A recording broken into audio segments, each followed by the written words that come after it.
मैं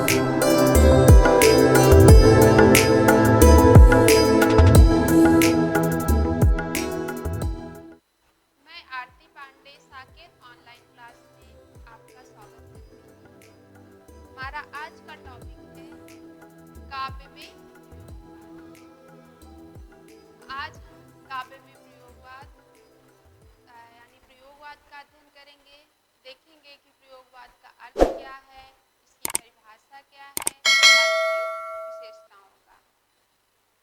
तो प्रयोग तो सदैव से होते चले आए हैं, लेकिन काव्य में प्रयोगवाद का प्रारंभ सन 1943 ईस्वी से तार सप्तक के प्रकाशन से माना जाता है। और तार सप्तक का प्रकाशन अज्ञेय जी ने किया, जिनका पूरा नाम सच्चिदानंद हीरानंद वात्स्यायन अज्ञेय है, जिन्होंने तार सप्तक के प्रकाशन से एक नए काव्य जगत में एक नई परंपरा को ले आए, जिसे प्रयोगवाद कहा गया। प्रयोगवाद का अर्थ होता है कि साहित्य के क्षेत्र में देखें तो नई संवेदना, नए विचार, नए भावबोध, नई काव्य शैली को अपनाना काव्य में प्रयोगवाद कहा गया। तो इसकी परिभाषा पर अगर हम देखें तो अज्ञेय जी कहते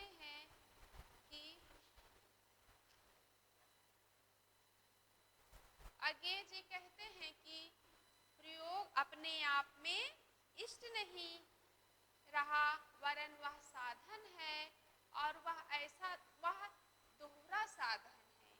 एक वह साधन जिससे कि हम एक उस सत्य को जानने का साधन है जिसे कभी प्रेषित करता है, और दूसरा वह जिसे कभी प्रेषित करने का माध्यम बनाता है। तो यहाँ पर अज्ञेय जी ने स्पष्ट किया कि प्रयोग के लिए दो चीजें हैं, एक तो हमारा जो लक्ष्य है, दूसरा लक्ष्य प्राप्त करने का जो साधन है। तो इसी के संदर्भ में आगे देखते हैं तो डॉक्टर धर्मवीर भारती जी कहते हैं कि प्रयोगवादी कविता में भावना है, किंतु हर एक भावना के सामने एक प्रश्न चिन्ह लगा हुआ है, जिसे आप बौद्धिकता कह सकते हैं। तो ये तो हुई प्रयोगवादी काव्य की परिभाषा, और इसी में देखते हैं कि प्रयोगवादी काव्य की प्रमुख विशेषताएं। प्रयोगवादी काव्य की प्रमुख विशेषताओं को देखेंगे। पहली विशेषता है नवीनता। प्रयोगवादी कवि नवीन प्रयोग करने में लगे हुए थे, नवीनता दिखाई देती उनके काव्य में, जिनमें से हम देखें तो एक पंक्ति है, आओ हम अपने अतीत को भूलें और आज की अपनी रग रग के अंतर को छूलें। इसमें प्रयोगवादी कवि कहते हैं, आओ हम अपनी अतीत की जो बातें हैं, यादें हैं, उन्हें भूल करके जो वर्तमान में मेरे पास है, हम लोग के पास है, हम उसी में प्रसन्न हो जाएं, क्योंकि कल वे नहीं रहे और क्योंकि कल हम भी नहीं रहेंगे। क्योंकि जो यादें हैं अतीत की, अब वो नहीं रही, और जो आज है अब हम ये भी नहीं रहेंगे। इसीलिए हमें आज में, अपने वर्तमान में जीना चाहिए। और एक प्रयोगवादी कवि नवीनता की ओर संकेत करता है। वहीं देखते हैं दूसरी विशेषता है बौद्धिकता। प्रयोगवादी कवि बौद्धिक हैं, और ये जो है अपने कविता में कहते हैं कुछ पंक्तियों में, मेरी विशाल बुद्धि सूर्य चंद्र तारों को नाप रही है। कहते हैं कि मेरी विशाल बुद्धि सूर्य चंद्र तारों को नाप रही है। कहीं ना कहीं अगर आप देखें इनकी बातों के भावों को समझें तो आप समझ पाएंगे कि हमारे यहाँ इतनी जो है खोज हुई है, इतनी चीज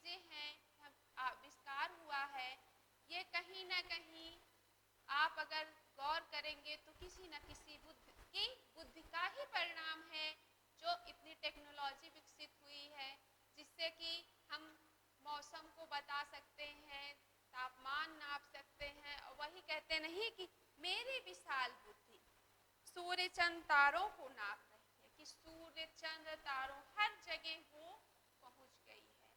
तो यहाँ बौद्धिकता दिखाई देती है। प्रयोगवादी कवि कहते हैं कि मनुष्य की बुद्धि हर जगह पहुंच सकती है। और आगे देखें, अतिशय वैयक्तिकता। प्रयोगवादी कवि एक तो होता है वैयक्तिकता, जैसे कि प्रगतिवादी कवि क्या थे कि वैयक्तिकता पर विशेष ध्यान देते थे, लेकिन अतिशय वैयक्तिकता अर्थात यहाँ जो प्रयोगवादी कवि हैं वो स्वयं के लिए लिखते हैं, व्यक्ति के लिए, और एक ऐसे व्यक्ति के लिए लिखते हैं। देखिए, मेरा जन्म या साधारण नगर के एक साधारण घर में मेरा जन्म हुआ और मेरा जीवन बीता अति साधारण। यहाँ पर कवि स्पष्ट करते हुए कहते हैं कि हमारा जन्म स्थल जो है वो भी एक साधारण नगर है, और उसी साधारण नगर के एक साधारण से घर में मेरा जन्म हुआ और मेरा जो बचपन बीता वो भी अत्यधिक साधारण बीता। तो कवि अपने आप को व्यक्त करते हुए इसमें तनिक भी संकोच नहीं कर रहे हैं। कुछ लोग तो आमतौर पे अपनी सच्चाई को बताने में संकोच करते हैं, लेकिन कवि यहाँ बहुत ही सरलता से अपने बारे में व्यक्त करते हैं। वही कहते हैं अतिशय वैयक्तिकता। तो अगली विशेषता हम देखते हैं कि क्षणवादिता। इसमें प्रयोगवादी प्रत्येक कवि हर क्षण को भोगने के लिए तत्पर है, वो हर क्षण को भोगना चाहता है।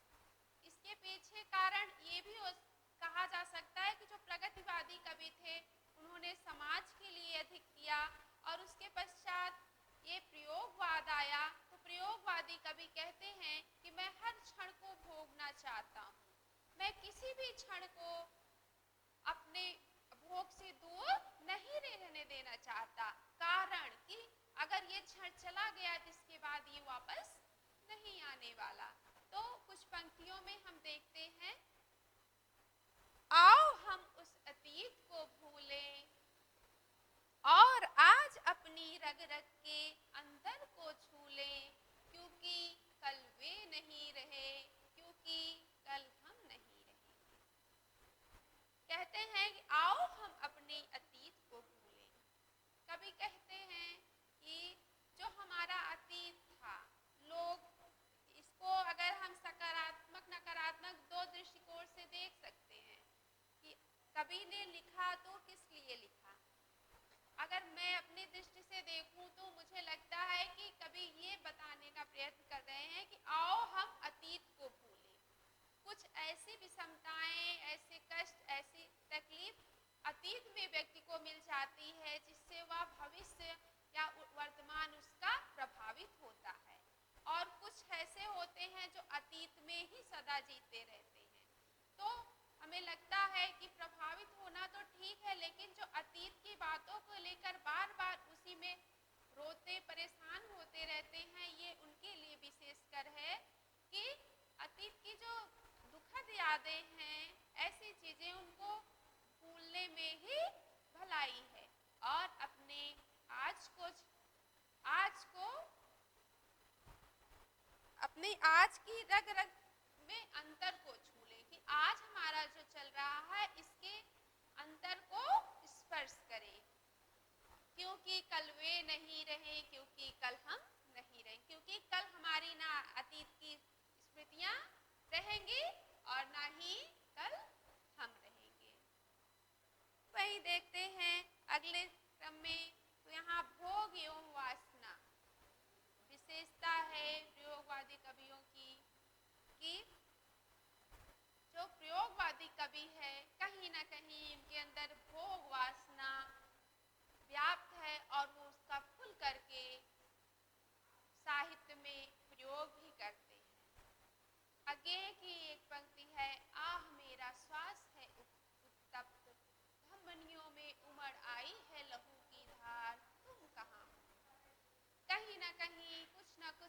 आलोचनाएं भी हुई हैं, क्योंकि कुछ चीज़ों का तो साहित्य में प्रयोग किया जा सकता है, कुछ ऐसी चीज़ें हैं जैसे भोग और वासना, इनको अगर खुल करके कोई प्रयोग करेगा तो कहीं ना कहीं इसकी आलोचना होनी आवश्यक भी है। वहीं देखते हैं यथार्थवादिता। प्रयोगवादी कवि यथार्थ में जीते हैं, सत्य में जीते हैं। वो अपनी बातों को जैसी है उसी रूप में वो व्यक्त करने में विश्वास करते हैं। वहीं आगे देखते हैं तो प्रणयानुकूल। प्रयोगवादी कवि जितने स्वच्छंद विचारधारा के हैं, अतिशय व्यक्तिकता है, वहीं पर वो अपने प्रेम की जो अनुभूति है उसे भी व्यक्त करने में संकोच नहीं करते। वो जैसी बात है वैसी सामने वाले तक पहुंचाने में तत्पर रहते हैं। और अगले क्रम में देखते हैं तो आधुनिक युगबोध। प्रयोगवादी कवियों में आधुनिक युगबोध स्पष्ट दिखाई देता है और उसमें ये दिखता है कि वो कहते हैं दुख सबको मांझता है पर वो इसको सीख देता है, पर दुख सबको मांझता है और वह उस व्यक्ति को सीख देता है कि वह दूसरों को मुक्त रखे। यहाँ आगे की ये पंक्ति यह संदेश देती है कि जिस व्यक्ति को अगर किसी ने कोई ऐसा शब्द बोला है जिससे उसे कष्ट हुआ है तो सामने वाले को कभी कष्ट नहीं देता। अर्थात उसे पता होता है कि कौन सा शब्द बोलने से सामने वाले को कष्ट हो सकता है। जैसा मुझे हुआ वैसा सामने वाले को भी कष्ट हो सकता है। इसीलिए आगे की ये पंक्ति जो है बहुत अच्छी लगती है हमको भी कि दुख सबको मांझता है पर वो जिसको मांझता है उसको सीख देता है कि वह दूसरों को मुक्त रखे। वहीं लोक संस्कृत का चित्रण दिखाई देता है प्रयोगवादी कवियों में। कुछ पंक्तियों में देखिए, कांगड़े की छोरियां कुछ भोरियां सब गोरियां, लाला जी जीवन बनवा दो खाली करो तिजोरियां। ऐसे में दिखता है कि लोक संस्कृत का जो चित्रण है, लोक संस्कृत की जो भाषा है, वहाँ का जो चित्रण है वो बखूबी प्रयोगवादी कवियों ने किया है। नहीं देखते हैं कि प्रयोगवादी कवियों ने नए शिल्प विधान का प्रयोग किया है। उसमें आगे की एक पंक्ति है, देवता इन प्रतीकों की कर गए हैं कूच, कभी वासन अधिक घिसने से मुलम्मा छूट जाता है। अर्थात देवता इन प्रतीकों की कर गए हैं कूच। जो वर्तमान में जो प्रतीक हैं, देवता उन प्रतीकों के लिए प्रस्थान कर गए हैं। कभी याद वासन अधिक घिसने से मुलम्मा छूट जाता है। अर्थात जैसे आप बर्तन को यूज करते हैं और उसे जब आप हमेशा इस्तेमाल करते करते उसमें जो चमक होती है वो उसकी चली जाती है, वैसे ही यज्ञेश जी कहते हैं कि जब उपमान का प्रयोग करते करते वो उसी बर्तन के समान है कि जिसकी चमक, जिसकी शोभा अब क्या हो गई है, कम हो गई है। इसी में हम देखते हैं कि अगला है, यज्ञेश जी ने संपादन कार्य किया जिनमें से इन्होंने प्रमुख है इनका दिनमान, प्रतीक, एवरीवेंस, नव भारत टाइम्स, और इन्होंने 4 पत्रिकाओं का संपादन किया जिनमें से पहला है तार सप्तक जो कि 1943 ईस्वी में, दूसरा तार सप्तक जो कि 1951 ईस्वी में, तीसरा तार सप्तक 1959 ईस्वी में और चौथा तार सप्तक 1979 ईस्वी में। तो इस तरीके से अगर हम देखें तो यज्ञेश जी ने प्रमुख 4 तार सप्तक का प्रकाशन किया और इन 4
प्रयोगवादी काव्य की प्रमुख विशेषताएं।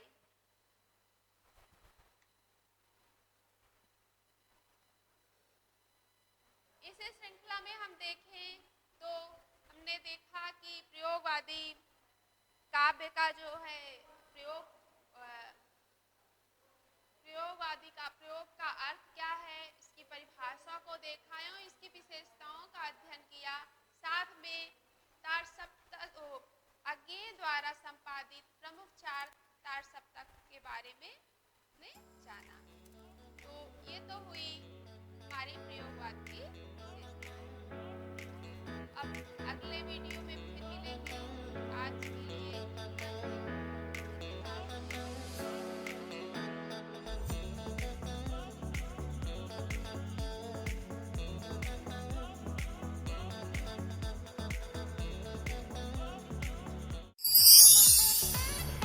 चैनल को सब्सक्राइब करें और बेल आइकन को प्रेस करें ताकि आपको मिले सभी नोटिफिकेशंस।